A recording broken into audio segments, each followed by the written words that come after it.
बनती भी है क्योंकि यहाँ पर भविष्य 24 लाख बच्चों का है, लेकिन देश में नीट की परीक्षा पर विवाद भी लगातार बढ़ रहा है। नीट की परीक्षा पर सियासत भी गरमाई हुई है। एक तरफ देश भर के छात्र लगातार मांग कर रहे हैं कि नीट की परीक्षा दोबारा करवाई जानी चाहिए, वहीं अब आम आदमी पार्टी भी इस विवाद में कूद पड़ी है और नीट परीक्षा के मुद्दे पर आज आम आदमी पार्टी जंतर मंतर पर प्रदर्शन भी कर रही है, और जिसमें सांसद से लेकर विधायक और पार्षद भी शामिल होने जा रहे हैं। इसके अलावा आम आदमी पार्टी ने 19 जून को पूरे देश में मोदी सरकार के खिलाफ प्रदर्शन करने का भी ऐलान किया है। तो इस पूरे मामले पर लगातार सियासत गरमाई हुई है। आम आदमी पार्टी अब इस पूरे मसले पर कूद पड़ी है। अब दो अलग अलग तस्वीरें आपके टीवी स्क्रीन पर आपको दिखाने जा रहे हैं। एक तस्वीर में आप देखेंगे दिल्ली के जंतर मंतर पर आम आदमी पार्टी का ये प्रदर्शन, जिसमें विधायक से लेकर सांसद से लेकर पार्षद तक इस प्रदर्शन में सरकार को घेरने के लिए शामिल होते हुए दिखाई दिए हैं। और दूसरी तस्वीर आप देख पा रहे हैं, छात्र संघ की तरफ से ये प्रदर्शन किया जा रहा है। हैदराबाद की तस्वीरें हैं, लगातार छात्रों की तरफ से विरोध किया जा रहा है और यही वजह है कि ये पूरा मामला सुप्रीम कोर्ट तक पहुंचा है। एग्जाम के जब से परिणाम आए हैं, एग्जाम हुए हैं, तब से लगातार सवाल बच्चे भी उठा रहे हैं, पेरेंट्स भी उठा रहे हैं, हम सब लोग कह रहे हैं कि उन बच्चों के भविष्य के साथ न्याय किया जाए। लेकिन केंद्र सरकार कुंभकर्ण की नींद में सोया हुआ है और जिस तरह से शिक्षा मंत्री उलूल जुलूल बयान दे रहे हैं, इससे ये दर्शा रहा है कि इस बात की गंभीरता को शायद न समझ रहा है या उनकी कोई मिली भगत है। लगातार हम लोग सड़कों मुद्दे को उठा रहे हैं, आज पूरे देश उस बात को लेकर प्रोटेस्ट कर रहे हैं। आज शिक्षा मंत्री कहते हैं कुछ हुआ ही नहीं। और अमित पांडे हमारे सहयोगी लगातार हमारे साथ बने हुए हैं। अमित, एक तरफ तो यहाँ पर छात्रों के भविष्य को लेकर कहीं ना कहीं चिंता जो है वो बढ़ रही है और दूसरी तरफ सियासतदान अपनी सियासी रोटियां यहाँ पर सेकते हुए नजर आ रहे हैं, लेकिन इन सब के बीच भविष्य 24 लाख बच्चों का है जो अधर में लटका हुआ है और सुप्रीम कोर्ट की तरफ से बार बार ये कहा जा रहा है कि हम उनकी मेहनत को नजरअंदाज नहीं कर सकते हैं।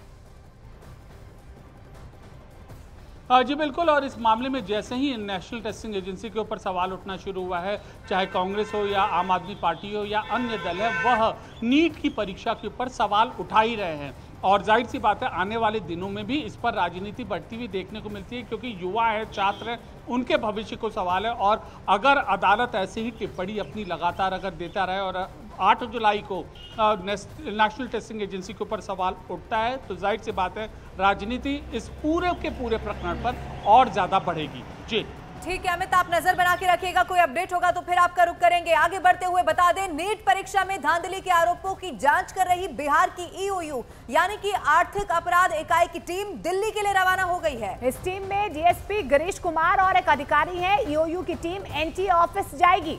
आपको बताते चले कि 3 रिमाइंडर के बावजूद भी अब तक एनटीए से बिहार आर्थिक अपराध इकाई को प्रश्न पत्र मिल नहीं पाया है। और इस बीच 8 जुलाई को नीट पेपर लीक मामले में बिहार ईओयू अपना पक्ष भी रखेगी और इसके लिए 5 मई से लेकर अभी तक हुई गिरफ्तारी, आरोपियों के बयान और बरामद दस्तावेजों के अलावा अभिभावकों के बयानों का मसौदा तैयार किया जा रहा है, जिसे कोर्ट में पेश किया जाएगा। तो ईओयू की तरफ से साफ तौर पर यह कहा गया था, आशंका उनकी तरफ से जताई गई थी कि बिहार में ये पेपर लीक हुआ है और इसी को लेकर उन्होंने जब इस पूरे मामले की जांच की तो ये पाया है कि एनटीए की तरफ से थोड़ी लापरवाही हुई है। जब एनटीए से सवाल पूछे गए तो एनटीए की तरफ से कोई जवाब अब तक नहीं मिला है और अब आपको बता दें ईओयू के अधिकारी दिल्ली पहुंच चुके हैं। उधर आपको बता दें बिहार पुलिस की आर्थिक अपराध शाखा ने 9 परीक्षार्थियों को पूछताछ के लिए 18 और 19 जून को भी बुलाया है। सूत्रों के हवाले से बड़ी खबर यह भी है कि पुलिस को सॉल्वर गैंग के पास से 13 परीक्षार्थियों के रोल कोड मिले थे। इनमें से 4 को पुलिस ने पहले ही गिरफ्तार कर लिया है, जबकि बाकी 9 परीक्षार्थियों को नोटिस जारी कर पूछताछ के लिए बुलाया गया है। अब आरोप ये भी है कि इन सभी को नीट परीक्षा से पहले ही प्रश्न पत्र और आंसर शीट यहां पर मिल गए थे। अब ईओयू ये जानने की कोशिश करेगी कि क्या उन्हें प्रश्न पत्र और उत्तर रटवाया गया था। ईओयू ने 9 परीक्षार्थियों के साथ साथ उनके अभिभावकों को भी पूछताछ के लिए बुलाया है, जिससे कि जांच पड़ताल को और ज्यादा आगे बढ़ाया जा सके, क्योंकि जले हुए प्रश्न पत्र मिलना सबसे बड़ा यहां पर प्रश्न चिन्ह है।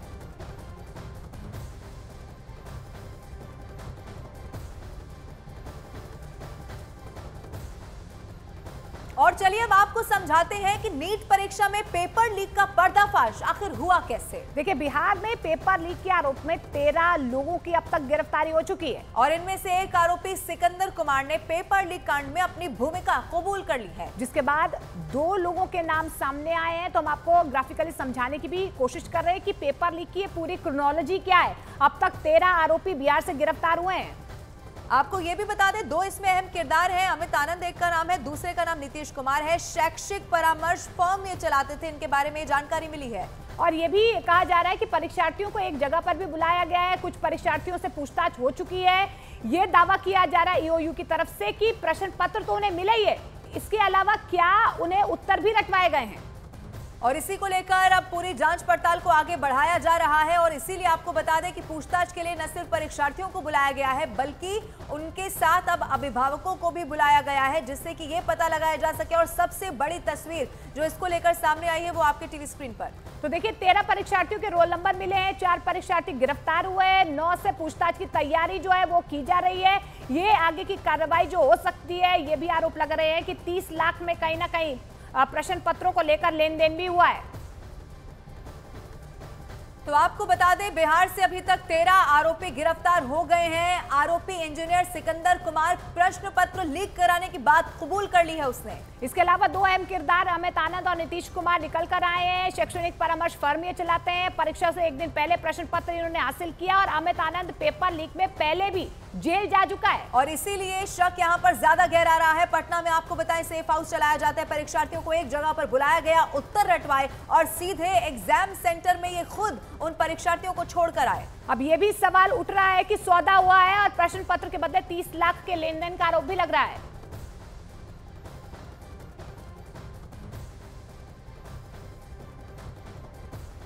और देखिए, नीट परीक्षा को लेकर एक तरफ जो छात्र है वो चिंतित है, लेकिन दूसरी तरफ सियासतदान अपनी सियासत कर रहे हैं। आम आदमी पार्टी के तमाम सांसद विधायक जंतर मंतर पर बैठे हुए हैं, धरना दे रहे हैं। उनकी तरफ से क्या कुछ कहा जा रहा है और यहाँ पर चिंता जो है वो छात्रों की बढ़ रही है, लेकिन आम आदमी पार्टी की तरफ से लगातार जो है वो सीधे बीजेपी पर वो हमलावर है। क्या कुछ कहा जा रहा है उनकी तरफ से, ये सुनिए।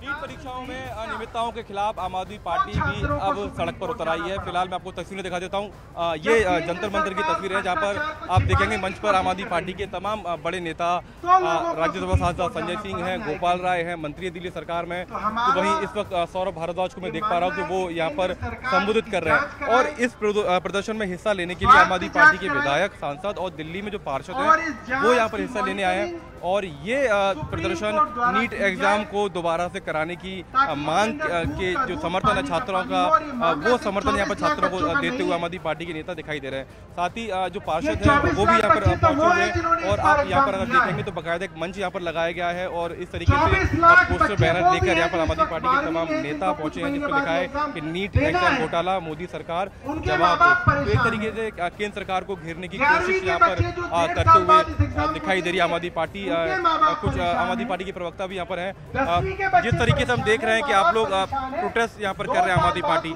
छात्रों के साथ दिखने की एक तरीके से कोशिश आप लोगों की। देखिए, बड़ा शर्मनाक है कि भारतीय जनता पार्टी की सरकार के अंदर 24 लाख बच्चों के भविष्य के साथ खिलवाड़ किया गया। उससे बड़ी शर्मनाक बात है कि प्रधानमंत्री जी की नाक के नीचे गुजरात में इतना बड़ा खेल हुआ, 10-10 लाख रुपए लेकर बच्चों को पास कराया गया। ऐसा लगता है कि भारतीय जनता पार्टी केंद्र सरकार युवाओं के खिलाफ रही है, किसानों के खिलाफ रही है, जो युवाओं के भलाई की बात कभी नहीं करते, ना रोजगार की बात करते। और जब भी पेपर होता है लीक क्यों होता है? भारतीय जनता पार्टी